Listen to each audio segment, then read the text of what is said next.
கிறிஸ்துவுக்குள் மிகவும் பிரியமானவர்களே, அன்பின் ஆண்டவராம் இயேசு கிறிஸ்துவின் நல்ல நாமத்தினாலே உங்கள் அனைவரையும் அன்போடு வாழ்த்துகிறேன். இப்பொழுதும் நீங்கள் ஒருவேளை பல்வேறு பிரச்சனைகள், பல்வேறு போராட்டங்கள், பல்வேறு குழப்பங்கள், ஒருவேளை உங்கள் குடும்பங்களோ உங்கள் பிள்ளைகளோ நீங்களோ அடிமைத்தனம் போன்று அல்லது சிறையிருப்பு போன்ற அனுபவத்தில் நீங்கள் வாழ்ந்து கொண்டிருக்கலாம். அருமையான தேவ பிள்ளைகளே, இன்று அநேக பிரச்சனைகள் நம்முடைய ஜனங்களை சூழ்ந்து கொண்டிருக்கிறது. ஐயா, வேதம் சொல்லுகிறது, நீதிமான்களுக்கு வரும் துன்பம் அநேகமாய் இருக்கும், அவைகள் எல்லாவற்றிலும் இருந்து கர்த்தர் அவர்களை மீட்டுக் கொள்ளுவார் என்று எழுதப்பட்டிருக்கிறது. கர்த்தர் அவர்களை, தேவ பிள்ளைகளை, அவர்களுக்கு எத்தனையோ ஆபத்துகள், எத்தனையோ இடர்பாடுகள், சிறையிருப்புகள், அடிகள், அவமானங்கள், கடன் தொல்லை, பாரங்கள் என்ன இருந்தாலும் சரி, எல்லாவற்றிலும் இருந்து ஏற்ற காலத்திலே ஜனங்களை விடுவிக்கிற சர்வ வல்லமை உள்ள கர்த்தர் இருக்கிறார். அருமையான தேவ பிள்ளைகளே, இன்றும் இந்த நல்ல தீர்க்க தரிசன வசனத்தை கேளுங்கள். இது உங்கள் வாழ்க்கையிலே இருக்கிற சிறையிருப்புகளை, கஷ்டங்களை, ஆபத்துகளை, எத்தனையோ கொடுமைகளில் இருந்து இது உங்களை விடுவிக்க முடியும். இது கர்த்தருடைய வார்த்தை. இது அது அனுப்பப்படுகிற காரியம் வாய்க்கும்படி செய்யும். இது வெறுமையாய் திரும்பாது. ஏன்னா இது சர்வ வல்லவருடைய வார்த்தை. அருமையான தேவ பிள்ளைகளே, ஏசாயா 30ஆம் அதிகாரம் 15ஆம் வசனத்திலே இப்படியாக சொல்லப்பட்டிருக்கிறது, நீங்கள் மனம் திரும்பி அமர்ந்திருந்தால் ரட்சிக்கப்படுவீர்கள். ஐயா, நீங்கள் மனம் திரும்பி எந்த சூழ்நிலையில் இருக்கிறீங்களோ, எந்த பாடுகள், எந்த உபத்திரத்தில் இருக்கிறீர்களோ, எந்த கட்டுகள், அவமானங்கள், அடிகளில் இருக்கிறீர்களோ, அது அல்ல பிரச்சனை. நீங்கள் மனம் திரும்பி அமர்ந்திருந்தால் ரட்சிக்கப்படுவீர்கள். ஐயா, உங்களுக்கு எது பலனாயிருக்கும், எது உங்களை விடுவிக்கும்? அமெரிக்கையும் நம்பிக்கையுமே உங்கள் பலனாயிருக்கும். அருமையான தேவ பிள்ளைகளே, பாருங்கள், இப்படியா இஸ்ரவேலின் பரிசுத்தராய் இருக்கிற தேவனாகிய கர்த்தர் சொல்லுகிறார். அருமையான தேவ பிள்ளைகளே, பாருங்கள், நீங்களோ அப்படி செய்ய மனதாயிராமல், ஒருவேளை நம்முடைய சகோதரிகள், சகோதரர்கள் கூட, நாமும் கூட பல வேளைகளில் அப்படி செய்ய மனதாயிராமல், வேதம் சொல்லுகிறபடியே அப்படி அல்ல, குதிரைகளின் மேல் ஏறி ஓடி போவோம் என்கிறீர்கள்.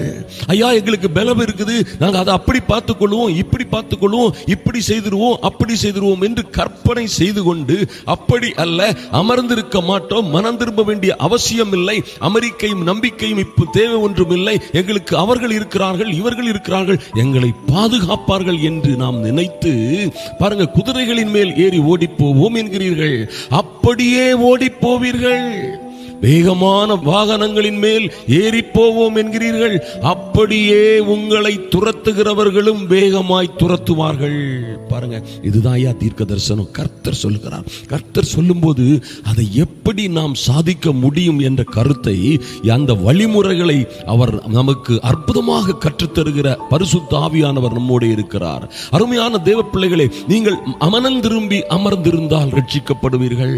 ஐயா, வருத்தப்பட்டு பாரம் சுமக்கிறவர்களை என்றும் அவர் அழைக்கிறார். அவரை நோக்கி வாருங்கள், உங்கள் சுமைகளை எல்லாம் அவர் மாற்றுவார். அவர் உங்களுக்கு நம்பிக்கையும் அரணும் கோட்டையுமாய் கேடகமாய் இருப்பார். உங்களை கைவிடவே மாட்டார். வருத்தப்பட்டு பாரம் சுமக்கிறீர்களா? அங்கும் இங்கும் ஓடாதீர்கள், என்னிடத்தில் வாருங்கள், நான் உங்களுக்கு இளைப்பாறுதல் தருவேன் சொன்னாரே. எத்தனை அற்புதமான ஆண்டவர் பாருங்க. நாமோ அப்படி செய்ய மனதாயிராமல், அருமையான தேவ பிள்ளைகளை நன்றாக கவனியுங்கள். ஐயா, நாங்க எப்படியாவது வீட்டை கட்டிடுவோம், எப்படியாவது கட்டிடுவோம். கர்த்தர் வீட்டை கட்டாராகில் கட்டுகிறவர்களின் பிரயாசம் வெறுதா.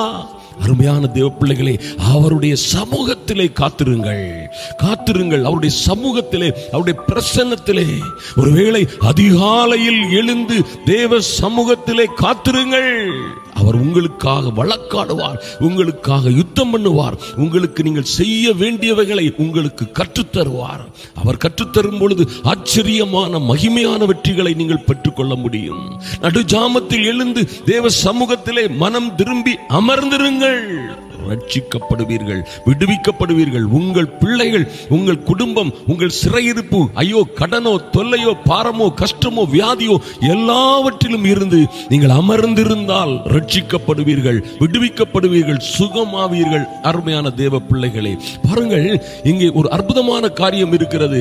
ஐயா, அப்படி நாங்கள் ஓடி போவோம், இப்படி நாங்கள் ஓடி போவோம், எங்களுக்கு அது இருக்கிறது, இவை இருக்கிறது, எங்களுக்கு எப்படி உலக காரியங்களை நம்பி ஓடினவர் துரத்துகிறவர்களை துரத்துகிற காரியமும் அப்படியே உங்களை துரத்துகிறவர்களும், துரத்துகிற பிரச்சனைகளும், கடன்களும், துக்கங்களும், வேதனைகளும், வலிகளும் வேகமாய் துரத்தும். உங்களை அவர்களும் வேகமாய், நீங்க ஓடுற ஓட்டத்தை காட்டிலும், நீங்க ஓடுற ஸ்பீடை காட்டிலும் அதிகமாய் உங்களை துரத்துகிறவர்களும் துரத்துவார்கள். இது தேவனுடைய வார்த்தை. ஐயா, தேவனுடைய வார்த்தை, தீர்க்க தரிசனம். எப்படியா நான் தப்பிக்கிறது? ஐயோ, குடும்பத்தில் எவ்வளவு பிரச்சனைகள், என் பிள்ளையுடைய திருமண வாழ்க்கையிலே இத்தனை கொடுமைகள். ஐயோ, இது எப்படி போய் முடியும் என்றே தெரியவில்லை. இரண்டு வீட்டாருக்கும் அப்படி குழப்பங்கள், மாறி மாறி சண்டை போட்டுக் கொள்ளுகிறார்கள். பிள்ளைகளுக்குள்ளே வாழ்க்கையிலே நிம்மதி இல்லை. எனக்கும் என் கணவனுக்கும் எத்தனையோ பிரச்சனைகள். எப்படி நான் தப்பிக்க முடியும்? ஐயா, எங்கள் பண பிரச்சனைகள், பிசினஸ்ல வந்திருக்கிற பயங்கரமான போராட்டங்கள், எப்படி தப்பிக்க முடியும்? மார்த்தாளே, மார்த்தாளே, நீ அநேக காரியங்களை குறித்து கவலைப்பட்டு கலங்கி கொண்டிருக்கிறாய். ஐயா, மார்த்தாளை போன்று அநேக காரியங்களை குறித்து குழம்பி கவலைப்பட்டு பயப்பட்டு அல்லல் பட்டு கொண்டிருக்காதீர்கள். மரியாளை போன்று அவருடைய சமூகத்தில் நீங்கள் மனம் திரும்பி அமர்ந்திருந்தால் ரட்சிக்கப்படுவீர்கள், ரட்சிக்கப்படுவீர்கள். எனக்கு அன்பான சகோதரனே, சகோதரியே, இது கர்த்தருடைய வார்த்தை. ஐயா, இது அமெரிக்கையும் நம்பிக்கையுமே, பொறுமையும் நம்பிக்கையுமே, தாழ்மையும் பொறுமையும் நீடிய சமாதானத்தை உங்களுக்கு தரும். அதுவே உங்கள் பலனாயிருக்கட்டும் என்று இஸ்ரவேலின் பரிசுத்தராய் இருக்கிற கர்த்தராகிய தேவன் சொல்லுகிறார். அருமையான தேவ பிள்ளைகளே, பாருங்கள், சங்கீதம் 46:10 இப்படியாக கர்த்தர் சொல்கிறார், நீங்கள் அமர்ந்திருந்து, எனக்கு அருமையான தேவ பிள்ளைகளே, நீங்கள் ஒன்றையும் குறித்து கவலைப்படாமல் எல்லாவற்றையும் ஸ்தோத்திரத்தோட கூடிய வேண்டுதலோடும் விண்ணப்பத்தோடும் தேவனுக்கு தெரியப்படுத்துங்கள். தெரியப்படுத்திட்டா அதுக்கு பிறகு என்ன செய்யக்கூடாது? துக்க மனசோட இருக்கக்கூடாது. அதுக்கு பிறகு இங்கும் அங்கும் ஓடக்கூடாது. அதுக்கு பிறகு நெகட்டிவ் வேர்ட்ஸை கன்ஃபஸ் பண்ணக்கூடாது. எதிர்மறையான காரியங்களை பேசக்கூடாது.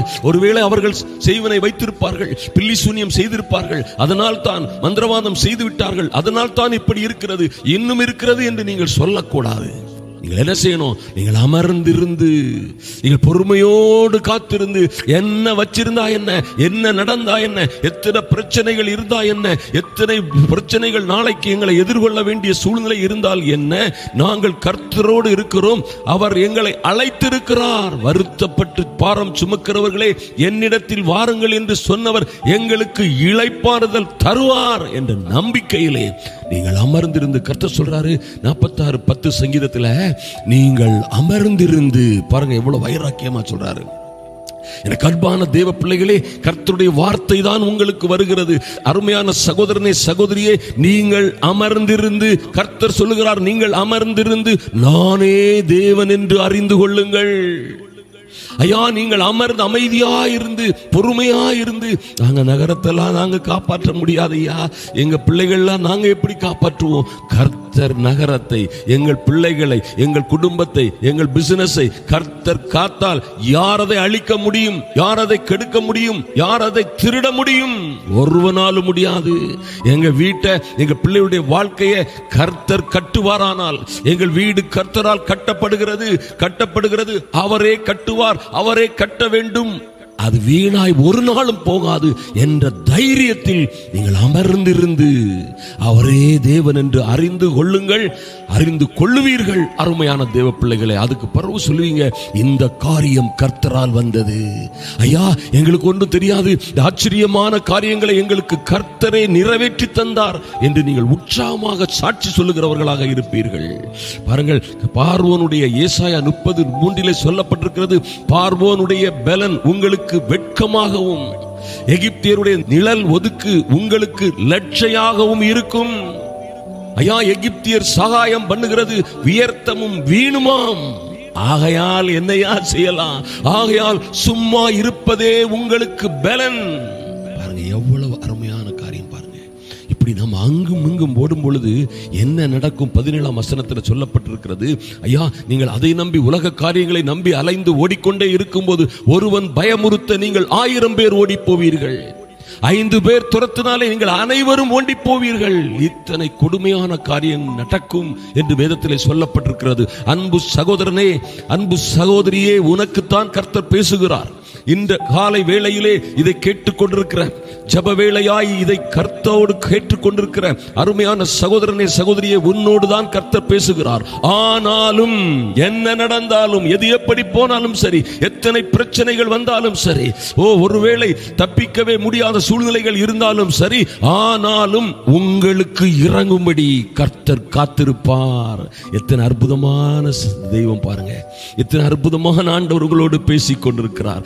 ஆனாலும் எனக்கு அன்பான தேவ பிள்ளைகளே, உங்களுக்கு இறங்கும்படி கர்த்தர் காத்திருப்பார். உங்கள் பிள்ளைகளுக்கு, உங்களுக்கு நீங்கள் வேண்டிக் கொண்ட காரியத்திற்காக, உங்கள் விடுதலைக்காக, வெற்றிக்காக, உங்களுடைய ஆசீர்வாதங்களுக்காக அவர் இறங்கும்படி காத்திருப்பார். மாத்திரமல்ல, உங்கள் மேல் மனதுருகும்படி எழுந்திருப்பார். யுத்தம் செய்வதற்காக, உங்களுக்காக வழக்காடுவதற்காக, உங்களுக்காக, உங்கள் பிள்ளைகளுக்காக அவர் வழக்காடுவதற்காக, யுத்தம் செய்வதற்காக, எல்லாவற்றையும் செய்து முடிப்பதற்காக உங்கள் மேல் மனதுருகும்படி கர்த்தர் எழுந்திருப்பார். கர்த்தர் நீதி செய்கிற தேவன்.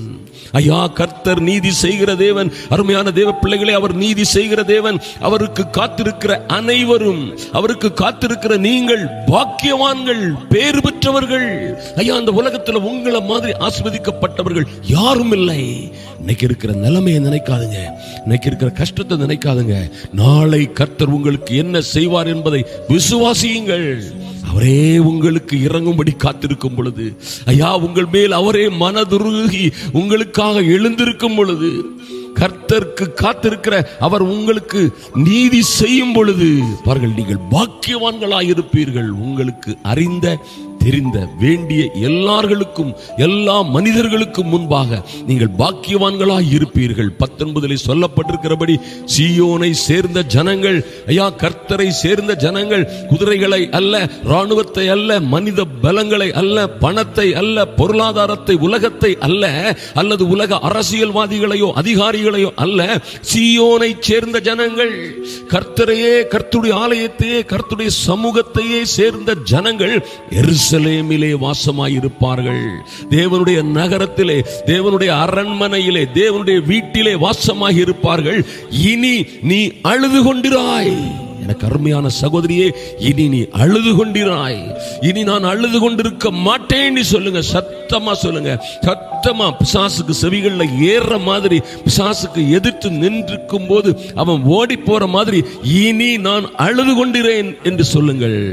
என் கூப்பிடுதலின் சத்தத்திற்கு அவர் உருக்கமாய், என் தேவன், என் அன்பர், என் இரட்சகர், என் ஆத்தும நேசர் உருக்கமாய் இறங்கி அதை கேட்ட உடனே எனக்கு மறு உத்தரவு அருளுகிறார் என்று வாயை திறந்து சொல்லுங்கள். அருமையான தேவ பிள்ளைகளை, கவலைப்படாதிருங்கள். எந்த சூழ்நிலையிலும் நீங்கள் மனம் திரும்பி அமர்ந்திருந்தீர்களானால் ரட்சிக்கப்படுவீர்கள். அமெரிக்கையும் நம்பிக்கையுமே உங்கள் பலனாயிருக்கும். மறந்து விடாதீர்கள். ஒருவனும் இந்த உலகத்தில் ஒரு சக்தியாலும், ஒரு அதிகாரத்தாலும், ஆணவத்தாலும், ஒரு துரைத்தனத்தாலும் நீங்கள் பாதிக்கப்பட முடியாது. யாரும் உங்களை அசைக்க முடியாது. தேவனோடு காத்திருங்கள். ஐயா, நீங்கள் என் அன்பு சகோதரனே சகோதரியே, நீங்கள் அமர்ந்திருந்து அவரே தேவன், சர்வ வல்லவர், வானத்தையும் பூமியையும் படைத்தவர், வானத்திலும் பூமியிலும் சகல அதிகாரமும் படைத்தவர், உங்களை எல்லா இடங்களிலும், உங்களை, உங்கள் பிள்ளைகளை, உங்கள் குடும்பத்தை எப்பொழுதும் எல்லா இடங்களிலும் வெற்றி சிறக்க செய்கிற தேவன் என்று அறிந்து கொள்ளுங்கள். நீங்கள் அமர்ந்திருந்து அவரே தேவன் என்று அறிந்து கொள்ளுவீர்கள். அருமையான தேவ பிள்ளைகளே, கர்த்தர் உங்களை ஆசீர்வதிப்பார், மேன்மைப்படுத்துவார், உங்களை உயர்த்துவார், ஒரு நாளும் கைவிட மாட்டார். அருமையான தேவ பிள்ளைகளே, இந்த அற்புதமான செய்தியை, இந்த அருமையான தீர்க்க தரிசனம், கர்த்தருடைய வார்த்தையை நீங்கள் உங்கள் நண்பர்களுக்கும், உங்கள் உறவினர்களுக்கும், தெரிந்த வாட்ஸ்அப் குரூப், பேஸ்புக் குரூப் எல்லாவற்றிற்கும் அனுப்பி இந்த சுவிசேஷம், ஐயா, இந்த கர்த்தருடைய சத்தம் உங்களுக்கு வேண்டியவர்களும், உங்கள் நண்பர்களும் எல்லோரும் கேட்டுக்கொள்ளும்படியாக இதை ஷேர் பண்ணுங்கள். கர்த்தர் உங்களை ஆசீர்வதித்து மேன்மைப்படுத்துவார், மகிமைப்படுத்துவார், உங்களை உயர்த்துவார், கைவிடவே மாட்டார்.